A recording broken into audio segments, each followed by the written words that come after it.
जिंदगी का कर्तव्य केवल मोक्ष होता है? नहीं, बिल्कुल नहीं। यह तो हमारे धर्म में बहुत स्पष्ट है। मोक्ष अल्टीमेट गोल है, अंतिम लक्ष्य है। परंतु यह बौद्ध धर्म में हो सकता है। बौद्ध धर्म बातचीत संसार की नहीं करते। बुद्धिज्म में जो सत्य है, जो हिंदू धर्म में मिलेगा वही बौद्ध धर्म में भी मिलेगा, परंतु वह संसार की बातचीत बहुत कम है। सनातन धर्म में तो संसार की बातचीत है। संसार मतलब क्या? पूरा वर्ल्ड, जगत। जिस प्रकार से पुरुषार्थ जो आपने सुना, धर्म अर्थ काम मोक्ष, इसमें एक ऑर्डर है। वैसे जब मैं बच्चा था तो मैं समझता था धर्म पहले क्यों है। सबसे पहले अर्थ होना चाहिए, पहले थोड़ा पैसा कमाए, थोड़ी पॉलिटिक्स हो, थोड़ा पावर हो, उसके बाद काम, डिजायर वह फुलफिल होनी चाहिए। Then you should move towards dharma और मोक्ष। और सुनने से ऐसा नहीं लगता कि धर्म और मोक्ष एक कैटेगरी है और अर्थ और काम एक कैटेगरी है, परंतु धर्म सबसे पहले आता है। क्योंकि एक IKS के बड़े विद्वान हैं रजनीश मिश्र, उनका कहना है कि धर्म के बिना काम अनैतिक और अर्थ अनियंत्रित हो जाता है। तो धर्म जब आप पहले रखेंगे तभी काम सही होगा और तभी अर्थ सही होगा, तब आप मोक्ष की ओर बढ़ेंगे।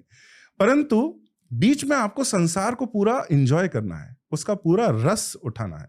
जिस प्रकार से हमारे यहाँ रसिक की परिभाषा है कि एक अच्छे भारतीय को, हिंदू को रसिक होना भी आवश्यक है, और वह रस की जो व्याख्या है बड़ी ऊंची है। जब आप नाट्य शास्त्र में जो 9 रस बताते हैं, अंतिम रस शांत रस है। तो जो शांत रस है वो ब्रह्म स्वरूप है, कि आपको वो मोक्ष के रूप में है, परंतु बाकी सारे जो रस हैं वो पूरे संसार में रस लेने का आनंद है। और आप ये भाषा देखिए कि हमारे यहाँ हिंदी में किचन को हिंदी में रसोई बोला जाता है। तो वहां पर भी द प्लेस वेयर रस इमर्जेस, और वह रस भोजन में भी उन्होंने इसी तरह के अध्यात्म को ढूंढा है। पर भोजन को इंसिपिड नहीं बनाया है, स्वादिष्ट बनाने का पूरी विधियां हैं। इसी प्रकार से संसार को आपको पूरा एंजॉय करना है, लेकिन इस प्रकार से एंजॉय करना है कि पके फल की तरह वह डिजायर बाद में टूट जाए और आप आगे बढ़ जाएं। नागरिक की भी एक परिभाषा होती है। हम जैसे सिटीजन का अगर आप डेफिनेशन देखेंगे तो one who lives in the city. नागरिक की परिभाषा ऐसी नहीं है। नागरिक की परिभाषा नगर स्थान से ही निर्धारित नहीं होती।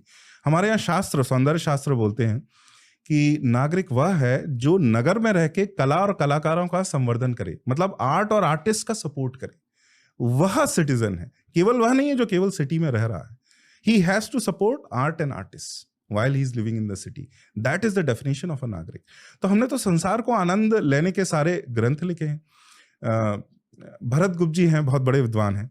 तो उनसे जब लोग विनोद करते हैं और कहते हैं कि आपके शास्त्र तो किसी काम के नहीं है, बोले क्या बात करते हैं, काम पर ही एक शास्त्र लिखा है, कहते हैं कि शास्त्र काम के नहीं है, ऐसा कैसे हो सकता है। तो हमने संसार में सदैव बहुत रस लिया है।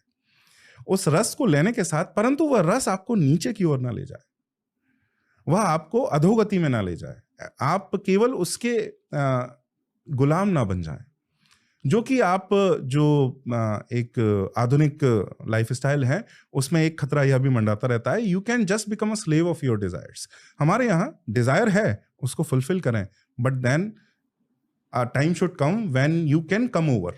99% of humans give in to desires. हाँ, और उसे मॉडरेशन में नहीं करते। हाँ, 99% ह्यूमंस। पर हमारा समाज एक समय ऐसा था कि अधिकतर लोग, ऐसा तंत्र था, अधिकतर लोग धीरे धीरे उनका जो डिजायर है वो छूटता जाता था। क्या वो वक्त लौट कर आ रहा है? बिल्कुल आएगा, क्योंकि संसार कभी एक समय पर और एक उसमें नहीं रह सकता। ये चक्र की तरह चलता रहता है। तो अगर कुछ अभी बुरा है तो वह पुनः वापस आएगा ही आएगा। ऐसा तो होना ही होना।